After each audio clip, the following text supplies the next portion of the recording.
এ পদুমী কি কৰিছ? এ ৰ দুটকীয়া কইন এটা আছিল হেৰাল তাকে বিচাৰি ফুৰিছো। হেৰ দুটকীয়া কইনটো হেৰাওঁতে ইমান যেনেকেহে বিচাৰিছ তই কেনেবাকৈ যদি 2000 টকা এটা হেৰাবলৈ গ'ল হয় তই দেখোন জেচিপি আনি একেবাৰে গোটেইখন সানি পেলালি হয় অ। হেৰাল দুটকীয়া কইনটোহে হেৰাইছে তই ইমান একেবাৰে চিন্তা কৰিব নালাগে। যাচোন যা 2 টকাৰ কাৰণে নমৰ যাচোন।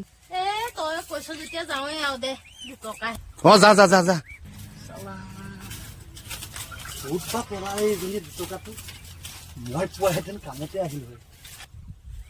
কি কৰিছ বলেন কাই? এ ৰ 2 টকীয়া কইন এটা হেৰালো তাকে বিচাৰি আছো ক'ত বা পৰিল পোৱাই নাই দেখোন।